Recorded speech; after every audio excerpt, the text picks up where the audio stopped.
everyone, and welcome back to my channel, and welcome to this let's say a glamorous but yet spooky Halloween makeup look. It's meant to be vampy towards the end, but you can also obviously keep it to a more glamorous going out look as well.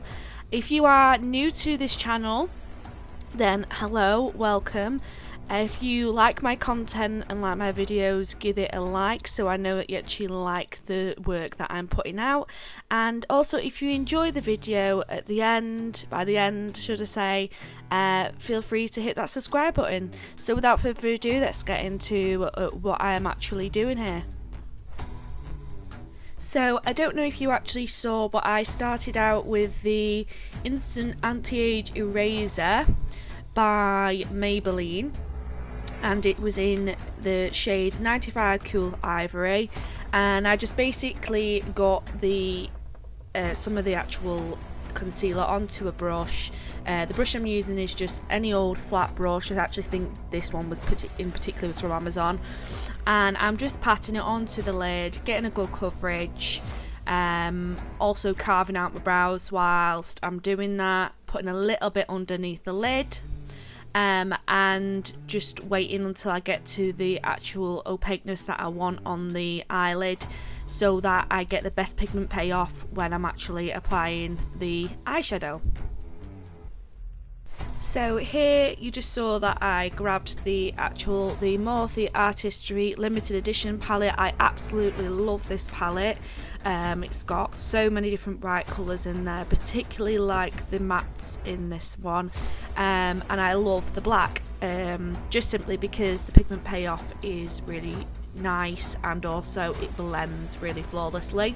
So I'm just tapping this on the outer edge of my eye and also the inner side of my eye, because today I really want to go for that spotlight sort of dramatic look that really draws the eye to the centre of the lid.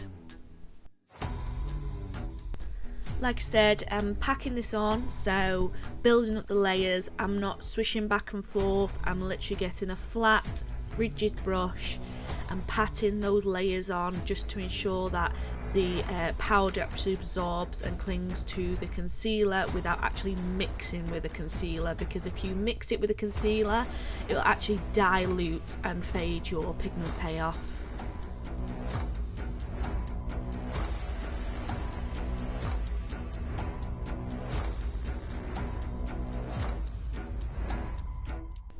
So here I'm actually taking a fluffy brush, but it's actually a small one.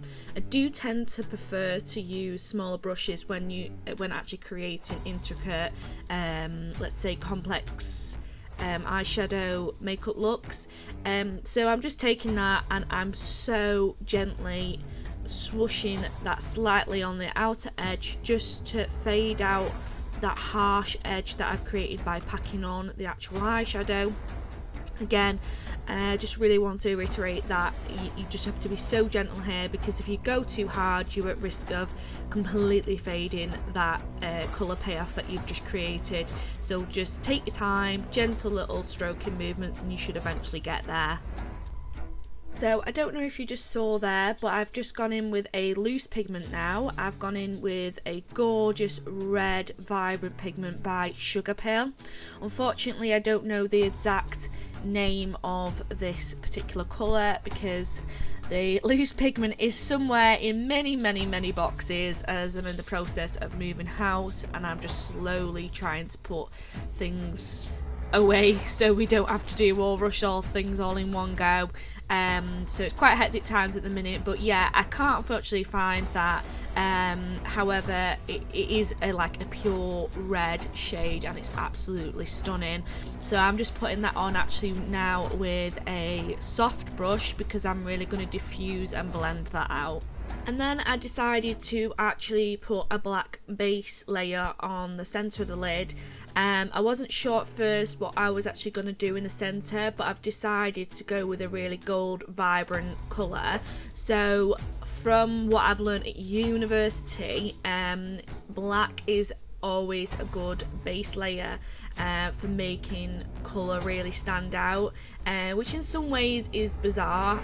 You would think white would make it stand out, but in this particular case and what I'm actually doing and trying to achieve, black as like a base layer is going to really help make that colour pop in the centre.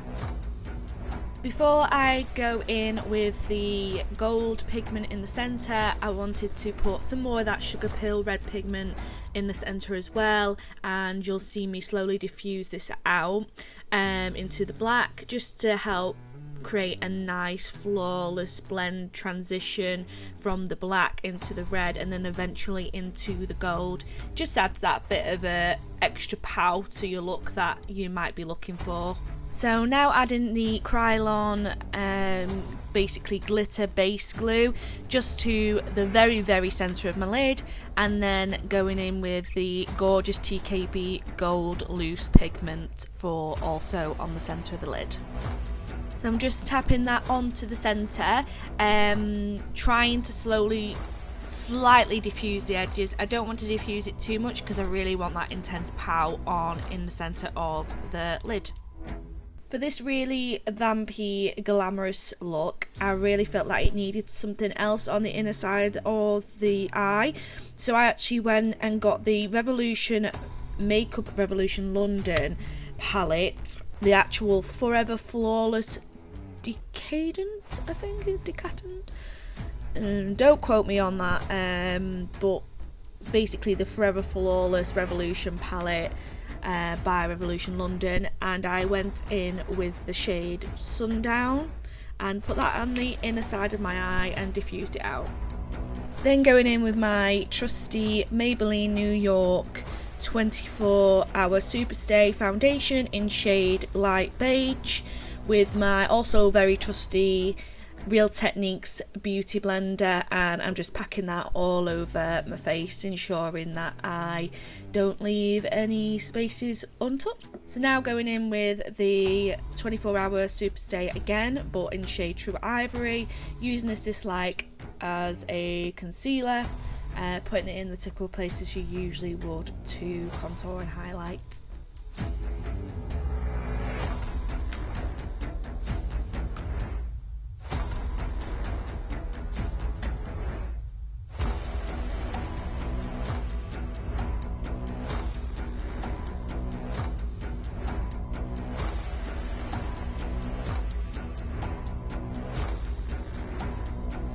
And then I'm taking the RMCA translucent powder just to fix the foundation in any areas that I am prone to creasing or getting a bit of grease and sweat on my face.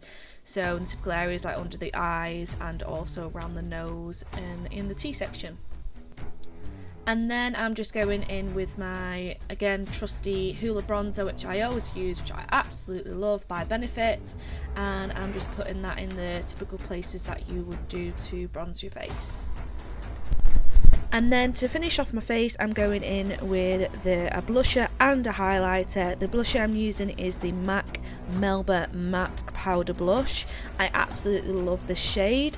And also going in with the Doll Beauty highlighter, which is incredible in the actual light shade that you get in the duo set. I don't know if you saw then, but I am now going on to the lips, and I took the Matte Me Sleek Makeup lipstick, and it is in the shade Old Hollywood 1040, an absolutely stunning shade. I'm taking this around the outer edge of my lips and slowly blending that inwards. So for the everyday, well, the glamorous look, should we say, I decided to go lighter on the lips since the eye is so dramatic. So I went in with Obsessions liquid lipstick in shade Ever After and blended that into the sleek Old Hollywood lipstick to create a slight ombre effect. And then I added some Envy Me lashes by PrimaLash, and then this is the glamorous going out look if you wanted to wear this on a night out. So now we've skipped ahead a few steps. Again, I'm really sorry. My camera basically wasn't recording. It didn't die, but it was just not recording. I don't know what happened with it. I don't know if it malfunctioned, not a clue. So I actually missed out the jawline section. However, I managed to get some of the technique that I used to create this effect. So I'm taking the Hoola bronzer powder, which I actually used to carve out the cheekbone effect, and I'm actually taking it on my nose to make it appear more slender and also shorter. I did that with a small brush, but then I also took a larger brush which was a bit more condensed to really blend out those edges without diffusing it onto the face too much. Then to get even more of a flawless blend, which we know we all love, I then went in with a even more fluffier blending brush and just again slowly blended that out and diffused it. I then decided that I wanted a more of a defined bone structure, particularly in the jawline, on the chin, so on and so forth, again because we're a vampire here, you know. So we've got to look bony basically. So then I took again the True Ivory Maybelline 24-hour Superstay again and laid that on just to really enhance that bone structure. And here's a little glimpse of the technique of the cheekbone that I did. I used a really soft fluffy brush for blending out the edging of this to give that three-dimensional illusion. And then I went away, adjusted my lighting slightly due to it diffusing the colours that I actually saw in person, and then the makeup look was finished. So this is the finished look. I hope you guys enjoyed this tutorial, and don't forget to hit that subscribe button if you're enjoying my content, and also hit that like button so I know if you're enjoying the videos I'm actually putting out for you guys. So without further ado, have a lovely day, and I will see you in another video very soon. Bye guys!